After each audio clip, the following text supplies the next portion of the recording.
the road from Sevilla to Malaga, because in Malaga I'm going to visit, for me, one of the most important guitar makers in Spain is Pablo Requena, and he's from Malaga. And I'm going to visit him in his workshop, and he's going to talk very interesting things about the way he makes guitars.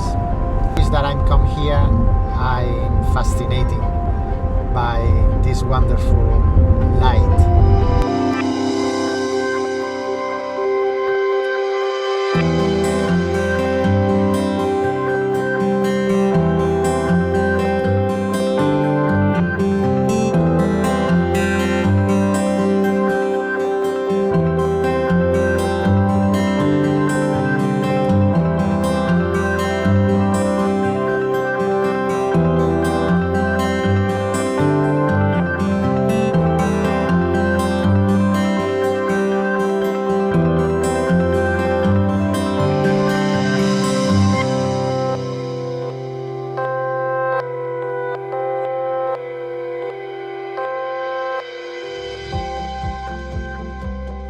Okay, so I'm here with my friend and great guitar maker, Pablo Requena. We are in the south of Spain, in Malaga, close to Malaga, to a village called La Cala del Moral. That's right. And we are in his workshop, which you can see is a very big workshop. And it's very big because he also makes some guitar making course. That's right. I organize courses, and so you need to have a little bit of space. How many students you have? I do. Because how long since you make the guitars courses? Well, I've been teaching for quite some time. Maybe about 10 years. I think I've been, well, maybe a little bit more, but starting to do courses here in Spain maybe about 10 years ago. And what I do is that I organize courses for small groups, maximum of 3 people, because that way I can make sure that all the guitars are going to turn out really, really good. Only 3 people? Yes, no more than that.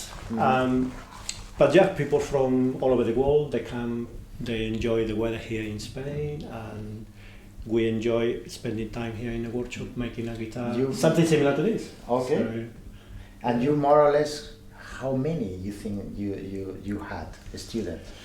Okay. Well, I'm not really sure, but the last time I counted about 200. 200 students already. Wow. Which is great, because for me, I really enjoy teaching, because it's a great way of getting together with people that have the same kind of interest.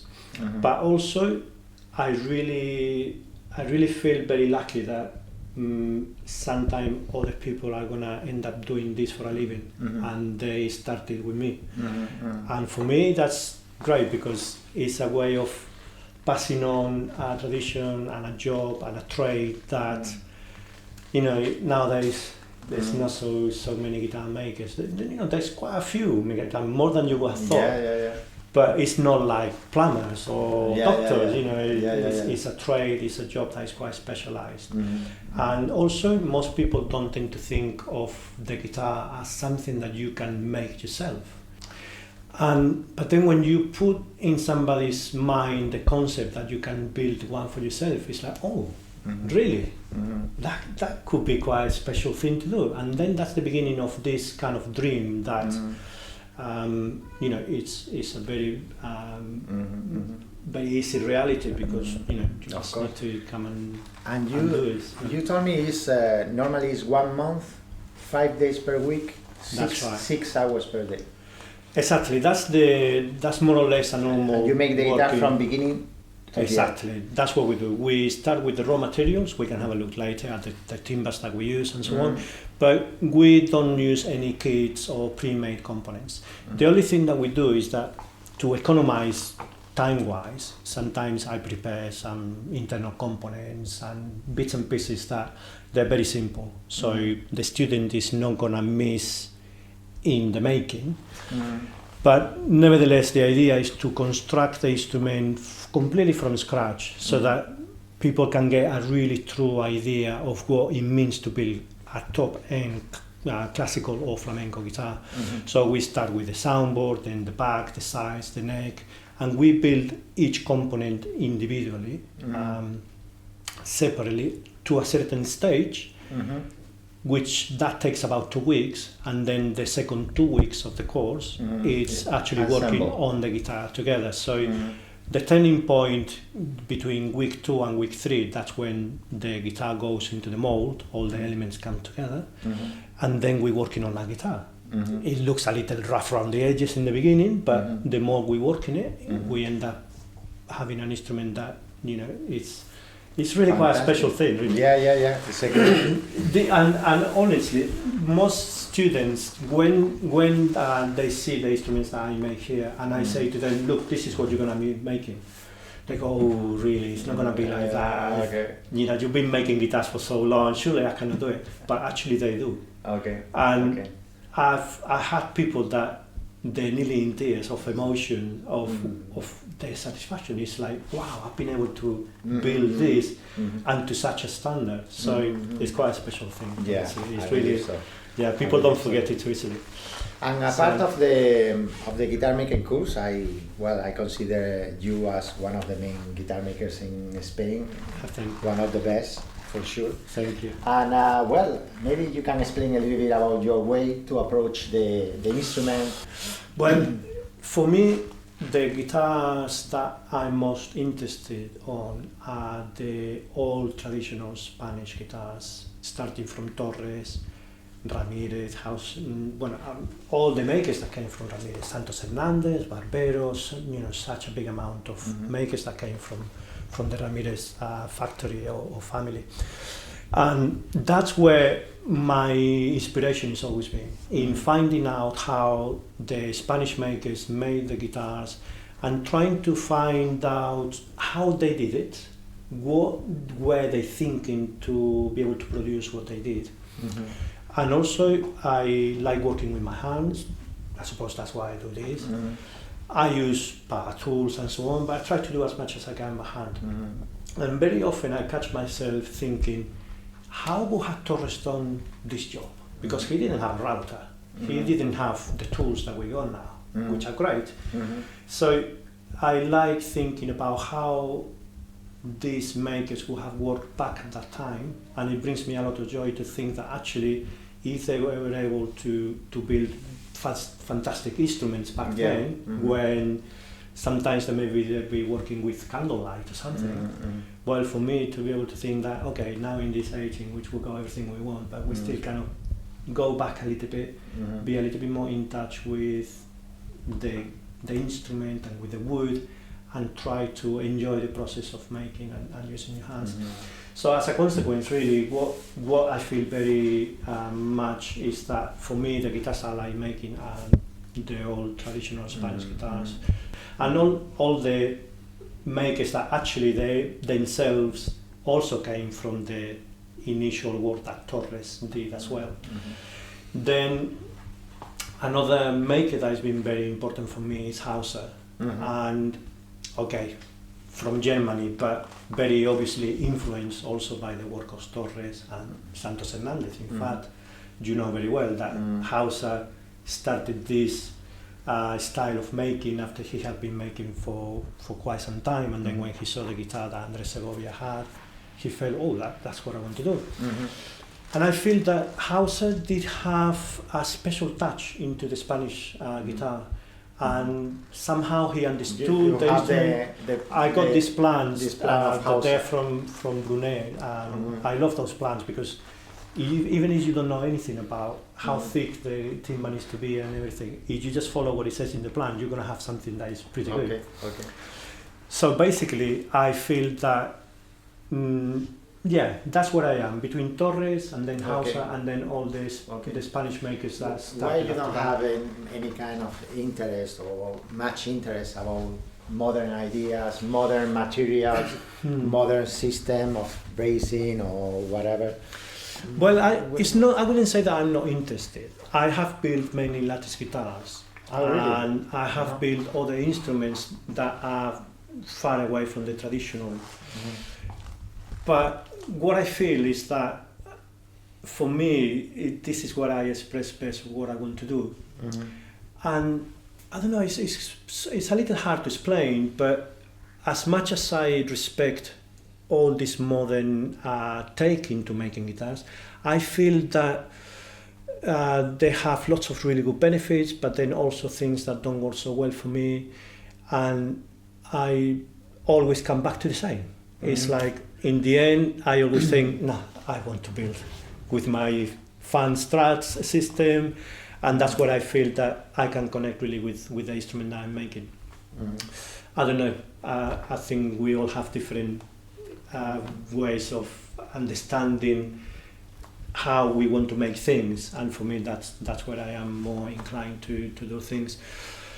But I'm always looking at doing something new as well. So when somebody says to me, Pablo, can you build me a lattice guitar? I say, oh yeah, of course, I'd love to do that, because it's working in a different way and using different techniques and different line of thinking and pushing the boundaries in a way. So it's taking me out of my comfort zone, and I enjoy that as well.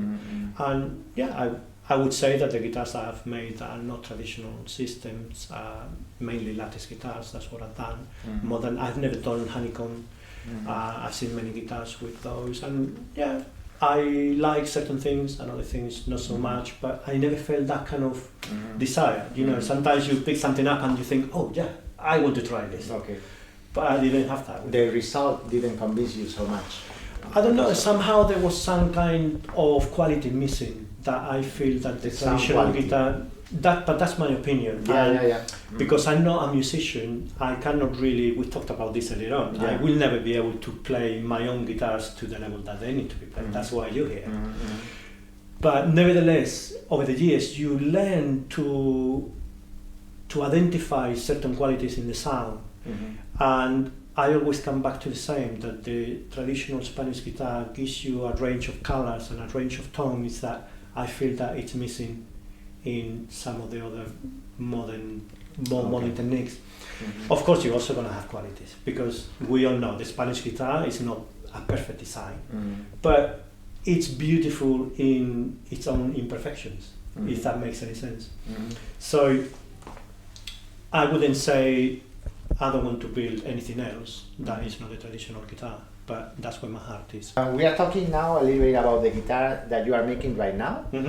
It's a little bit special because it is not so common. It's a little bit common, but not so common to use ebony on back and side. I have used it, it's not the main thing that I use. I've used it a few times in the past, and I really like the quality of the tone. It gives you a very nice, bright and projective tone. Very much like what you could get from Brazilian rosewood. And in fact, as I'm working with the ebony, I can feel that it's got that kind of texture and that kind of density. So for the sound, I'm really looking forward to hear it. I can already tell this is going to sound really good, because something that I like doing with the guitars is that, I'll do in a second. Something that I like doing with the guitars is that I like doing this. Listening. And of course it depends where you tap it, you're going to get different responses. But I like doing it in the bridge area, and that already gives you a sense of the character of the instrument. So that tells me that this guitar, by the time it's finished, it's going to be having an overall pitch of around about F-sharp. Maybe a tiny bit higher, but it's not going to be G. It's going to be a bit, maybe in between, because I think that's what this is giving me. But basically it's a combination of how the back is responding together with the soundboard to end up getting that result in the end. For me, F-sharp is an ideal place, an ideal note for the guitar, because I find that when you have an instrument that it's on F-sharp, you find that the guitar responds in a certain way where you can disguise certain things that guitars don't tend to have naturally, as they're not perfect instruments, and sometimes you get notes that will enhance wolf notes or resonances that are not so friendly. Apart from the beautiful things, of course, the guitar always going to have a nice bass, and you want to have a good balance between the bass and the treble, but you get those balances much better when you have a guitar on F sharp. And something that I've noticed in the past, well, I've looked into it, and if you think about people like Andres Segovia, for example, he would play guitars that were on F sharp. And if you think of other names of that level of playing, when you look at the guitars that they were playing, you end up realizing that actually that's what they wanted as well. So that made me think, well, if this is what players of that level wanted to play, why did they want to play a guitar on F sharp rather than one on G or G sharp or A? And to me, it's because of that. It's because when you have F sharp, you get the best out of the instrument, and you end up having good balance and clarity, and that sort of rich bass that doesn't put a cloud on the treble, and that kind of treble that can flourish as well. So for me, it's a winning. And to make it clear, is that you touch the top of the guitar when the guitar is completely ensemble, and that note is exactly like a F sharp on the tuning machine. This is the no? Well, but you have to work from day one. You have to work with that in mind, of course, because you only get that note from the instrument because of what you done in the wood when. Or in the soundboard when it was an independent element from the guitar. And you get that with measure, with different thickness on the wood. No? So the thickness of the soundboard is very important, the kind of braces that you're using, the size of the bracing. I wish I had a soundboard here. Now let me think. I've got a soundboard halfway through. No, I haven't got one here. Well, this has got no braces or anything like it. But basically that's the idea, that you want to have the right amount of reinforcement on the soundboard, which is what all the internal braces, that's what they are. They are reinforcements to make sure that the soundboard is not going to collapse with the tension of the strings. But you want to find a balance in between the reinforcements not being too heavy, because if they're too heavy, the guitar is very strong, it's not going to break, but then you also kill the sound.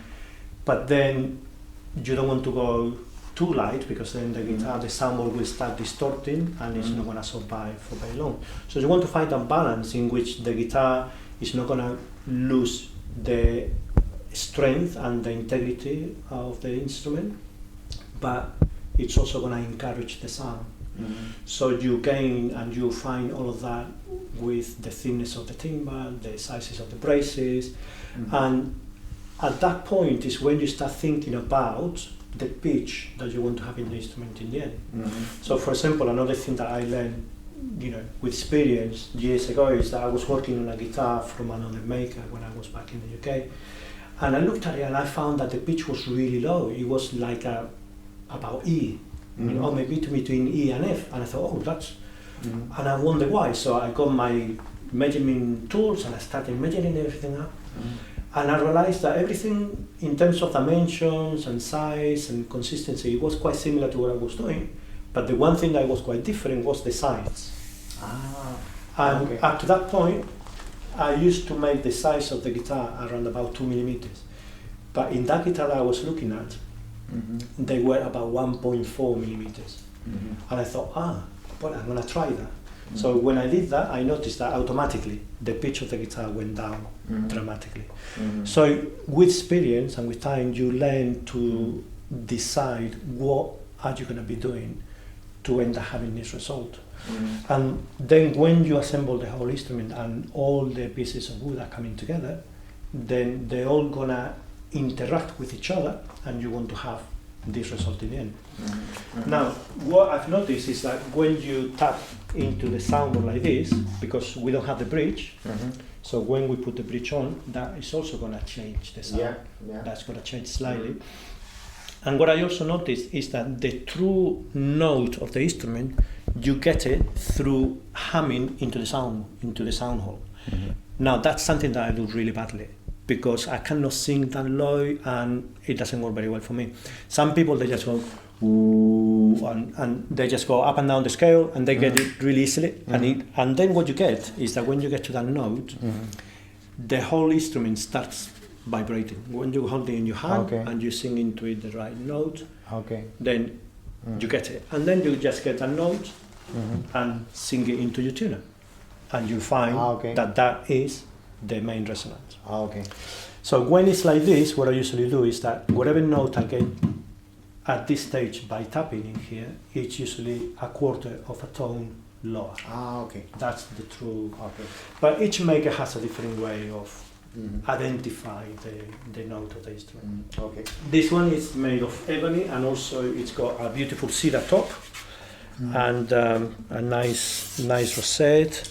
Is there a Yes. rosette that you change often, or? Well, I'm happy to accommodate a little bit what I do to what my client wants, Okay. but I find that I tend to work more or less always with the same designs. Okay. So this one is not a copy of Hausa, but it's sort of inspired in Inspired that by direction. I like putting the Spanish colors there.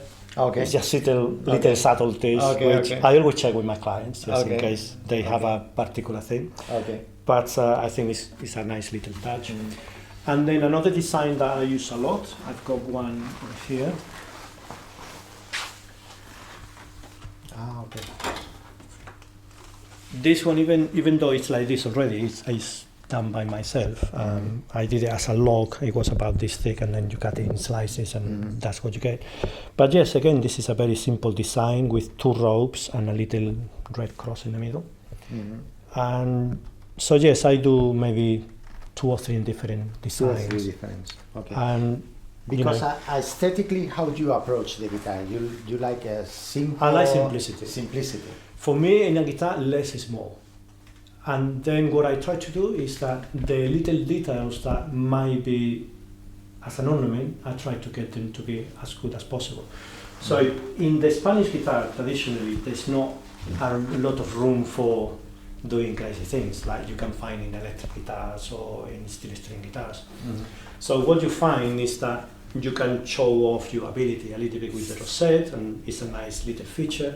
But I like it when it's subtle, when you get a lot of ornaments and a lot of little features into it. Yeah, sometimes it works very well, but it's not the way that I like doing it. Okay. Then the same in the head. This is not usually the design that I do. I'm Yeah. doing this design here because it's what my client wanted. Okay. And I said, well, I'm happy to change it. Okay. But normally I prefer not to because it's a bit like a trademark. Of course. But the same, I like to keep it simple. So this has got a few curves and so on. These little points, I always try to avoid them because they break off very easily. And especially at the back, the cedar is a lot softer. So, but when your client wants something, is you feel you can do it, then Okay. you know that's the good thing about commissioning an instrument, that you Okay. can have an input in Yeah. in the The instrument that client is being can built choose for you. in this case, the wood. He chose in the wood, head, the design of the and head. a little bit the rosette. No? A little bit with the rosette. I sort of suggested 2 or 3 that I would be happy to do, and he went for that design. Usually the design of my head is like this, which is super simple.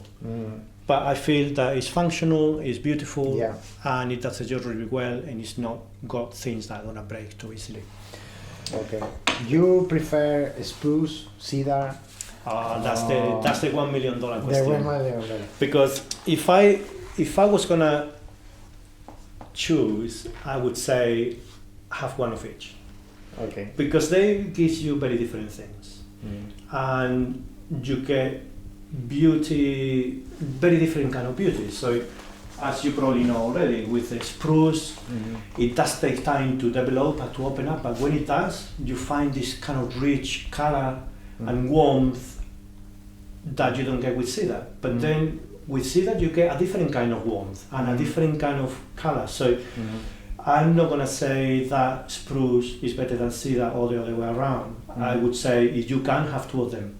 Okay. Now, if you have to choose only one, then I would say maybe spruce. Maybe it's I would say maybe spruce. It takes longer, but from day one, you will know that the instrument is going to give you what you want to be having 2 or 3 years' time. I've heard sometimes people say, okay, well, it doesn't sound so good, but it will do. I don't believe in that. Okay. I really believe that a spruce guitar it will sound good, but it needs to sound really good from day one. Okay. And then you build with that and you develop that character. But you need to have the essence, needs to be there. And you believe that the back and sides wood is really, it takes a lot of effect, a lot of result to the end of the guitar. Because many guitar makers, maybe Indian rosewood, Brazilian rosewood, this kind of difference, and many people also they used to think that maybe Brazilian is much better than Indian, and everybody want maybe the Brazilian, or I don't know. But what do you think about the back and sides choose of the wood? It's also very important? For me, I think it is, definitely. It is. And of course, everybody knows that the soul of the sound comes from the soundboard. And we all know about the experiment that Torre did with the papier-mâché guitar. So he was proving a point that the soundboard is the main element when it comes to the sound. But in my experience, and I think many makers would agree with me, maybe not everybody, but I think it's common knowledge that the character of the sound can change with the type of timbre that you use.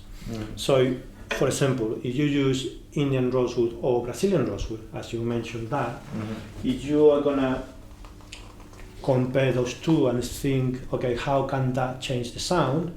Well, you will notice that in general, Indian rosewood, even though it's rigid and it's quite strong, it has perhaps less density than Brazilian rosewood. In general, because Brazilian rosewood all change a lot. So sometimes you find Brazilian rosewood that it's got less density, and sometimes you find Indian rosewood that is quite rigid and more dense. But generally speaking, then you find that the density changes, and that has an influence on the sound. If we were talking about percentages, maybe I would say 80% is the soundboard, and then 20% the rest of the timbres, even the neck. You know, I've seen people that they believe that making the neck from rosewood or maple encourages the projection and the sustain. You might think, well, what's the neck got to do with the mahogany? Well, everything has got to do with it. For me, I prefer to use cedar and mahogany because that's the Spanish tradition. So when I'm choosing the neck, I like using cedar because it's light, but I try to use cedar that is quite dense, because again, cedar can vary in density. So I like to use cedar that is quite dense, which is a little bit similar to the strength of mahogany, but it's a little bit lighter.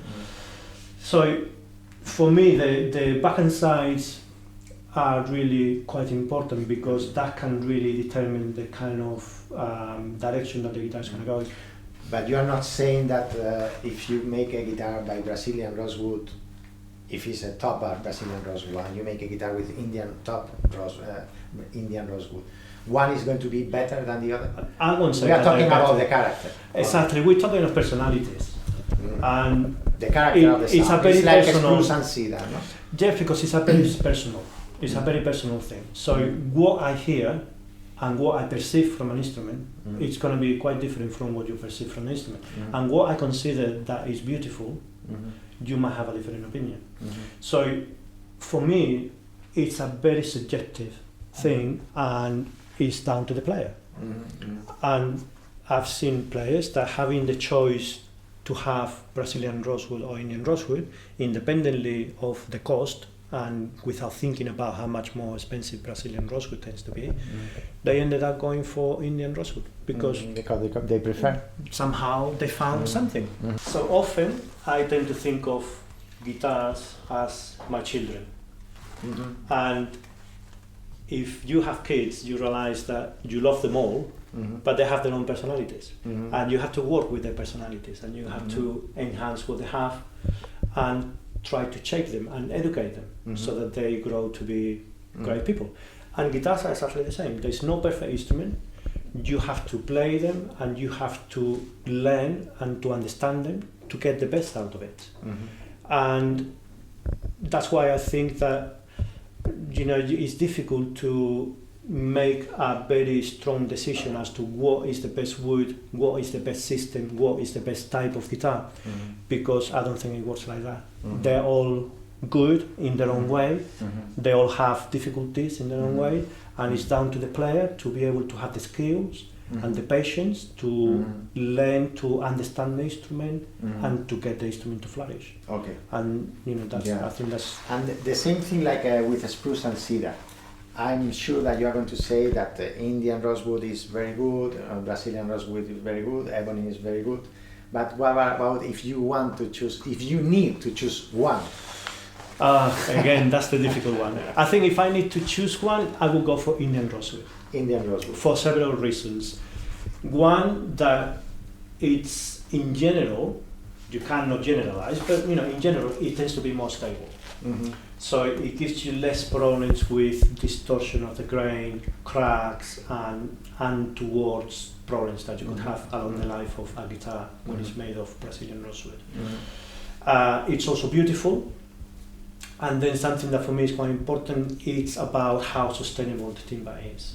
And nowadays, Brazilian rosewood is becoming a type of wood that is a complicated timber to work with because of all the regulations that come across with it. And I feel that, okay, if I stick to timbers that are much more sustainable, like Indian rosewoods, timbers that you're not going to have problems traveling with them. So I think that the Indian rosewood gives you a great sound, practical, reliable.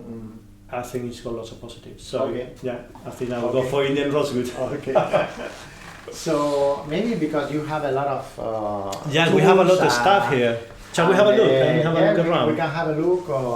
This is for the polish. Yes, you use French polish. Only French polish. No? Yes, that's usually what I do because I find that that's the best option for a Spanish guitar. And here you can see this has already got a little bit of polish because what I like doing is that even though the neck is completely left to do, I haven't finished it yet. But quite early on, I like starting doing a bit of polishing, and here on the head you can see that it's nearly done. And then ebony, the grain is so tight with ebony that you don't even have to feel the grain or anything. It goes really very well. easy to polish, no? Yeah, but I like doing it earlier on because the smaller parts of the guitar, like the head, are the ones that tend to get. They tend to be a little bit more difficult, so you need to put in more time and so on. So by the time I start polishing the guitar, I already have an initial coat of polish in the back, and then the head is nearly done. Okay.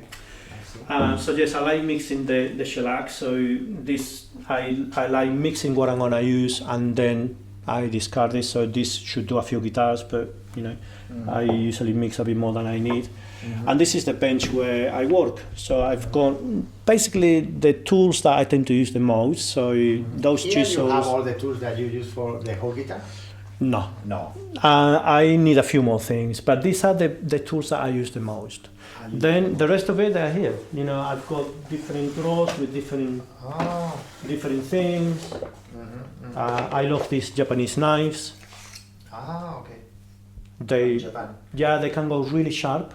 Okay. And it's great for carving different elements of the neck. Okay. So I really, when you get the hang of it, you can do a lot with the knife. Okay. And you can get a really good finish. Okay. But yeah, basically I like having my tools handy. I got some papers and things over here. Fan bracing that you. That's the one that I have developed myself from. Over the years. And you can see this is very traditional. Very traditional. 7 fans with 2 closing bars, and then depending on the guitar, I use a bridge pad, which is not the rectangular, it's this one here, or I use a bridge bar, depending on how I can see that the soundboard is behaving and the flexibility that it's got. But on the whole, I tend to have something across, and I feel that brings a little bit more quality to the tone. And then the rest of it is very traditional. I like having small bars. I've done a big plate in the past, but I also feel that having just the bars gives a little bit more of a chance for the sound hole to contribute to bring the pitch down. Okay. And you can see the bars are not very big. In general, they tend to be about 3.5 by 2 millimeters over here, and the highs are about 4 millimeters. So everything is quite. You change small. depending of cedar or spruce, or? Yes, what I do is that with cedar, often I don't use the pad or the crossbar. Okay. But again, it depends on the wood in particular. Sometimes I allow the wood to be a little bit thicker. And then what I do is that the wood remains thicker in this area, and then it's a lot thinner around the perimeter. And that allows for the soundboard to go in and out and encourage the movement. Okay. So yeah, this is the bench where I usually And then, work. apart of the traditional tools, one of the difference nowadays from Torres is that we have Well, big machines, of course, no? you know, a pillar drill is basic. You know, you really need. It's very helpful to have one of these. They're very inexpensive and they work really well. And there are lots of jobs that you can do with this, and it works very accurately. Okay. We also have, you know, a sanding machine like this one. Again, really practical. It does really well, and you know, you save time without compromising on the quality of the instrument. So it's finding ways of speeding up the process without taking away the fact that it's a handmade guitar. Then over to that side, I also have, for example, here, before going there, you have the bending. Yeah. Bending that is the traditional one. That's the traditional way, but I don't use it a lot. Ah, really? No, I tend to use a bending jig. Okay. And what happens is that the shape is just perfect. It goes from the bending jig into the mold. Okay. And I don't even have to touch it up. But I also use it because occasionally, like for the, you know, at the moment I'm doing another project with a student, so it means that we need to bend the pieces by hand. Okay. But when you're building guitars day in, day out, and you know the shape that you're making, then it really saves a lot of time if you have a bending jig. I got a couple over there up there, you'll see in a moment. Okay. And then it means that instead of spending half an hour or even an hour bending one side, it takes 10 minutes. Okay. And it's really accurate. So, you know, that's another thing that you're thinking, well, it's worth to do. Okay. Then over here I've got a lot of mess with, you know, drawers for different things. I've got one of my bandsaws over here, which I use mainly with a very thin blade with lots of teeth, so it gives you a very thin cut. Okay. And then it means that I can cut things that are quite delicate. Okay. And then this machine has got nothing to do with guitar making. It's just for my own entertainment. Okay. It's a mortiser machine. Okay. So this is another bandsaw that I use, and you can see here I have this other blade, which is a lot more coarse. I don't know if it works with that light. Oops, it's come off. So you can see here, this is for much rough cutting, and you know, which is also quite necessary sometimes. And then I have over here the sanding machine, which is worth its weight in gold, and I tell you it's heavy, so it's very valuable. Because the thing about the machine, it's very simple. It's just got one drum, and this will spin, and then it's got this feeding belt. I can switch it on. It's a little noisy, but you'll see. Okay, let's see. Really good. So you need to use it with a extractor unit. So you got the extraction over there. It's like a big vacuum cleaner, and that will suck in all the dust that this will make. And then you switch this on, so you can see that spinning quite fast. And then here you put your wood through there, and it will level everything up. And you know, it's fairly accurate. So I would say that most guitar makers that build professionally, they'll have some kind of machine like this. You know, some people prefer to do everything completely by hand and they won't use it, but honestly, I think it's worth to spend a bit of time or money on that. Then over there you can see I've got the bending. Exactly, those over there, there are different molds for different shapes that I do right at the end with the metal, with the steel outside. Then the ones next to it, there are different molds for different instruments. And you can see some necks on the top. You can see that old instrument that is just an ornament. And this is the area where I usually do the strutting. So basically I got this dish into here. So this is a 25 feet. It's about 7.5 meters diameter. And this is the arch that I use for the soundboards and for the back as well. You have already made the... Yeah, that's right. You see these rings because this being plywood, as you cut through into the layers, you see those rings there. So it's actually quite an interesting Very nice. piece. So this is basically a gluing area, even though it's a little messy at the moment, but Okay. it's quite useful. And yeah, this is my workshop. Okay. It's a place where I spend a lot of my time here, and it's great because it's in a nice place as well. So when I want to go out and have a little bit of fresh air, I just go and have a coffee by the beach. Yeah, and, to the and beach. that's it. Yeah. That's Okay, so I wanted to ask you, the last question is, from all the students and all the people who came here to study with you, we are talking more than 200, many of them, they maybe professionally work as a guitar makers. That's right. What do you think is the main thing that you want the students go to their home and taking from the course that you are making and the meeting with you and the time that you... Well, for me, something that is really important is for the student to enjoy working here.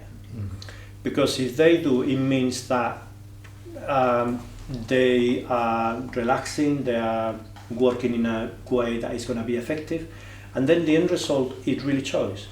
So another thing, it would be for them to take as much information as possible and to be able to go home thinking that they have enjoyed their experience and they've taken home an instrument of really high level.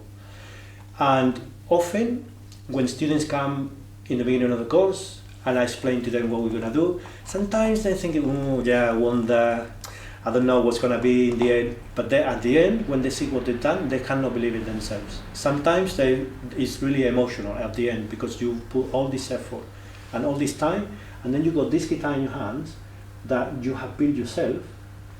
But not only that, when you play a little bit, you can tell, wow, this sounds amazing. And you've done it. So it's just an amazing experience. And also the guitar that you take is going to be with you for the rest of your life. And you're going to enjoy it for many years, and you might even pass it on to your children or to somebody when you're gone. So it's actually really quite a special thing. Special experience. Absolutely. So thank you very much for your time. It's a pleasure. It's a pleasure.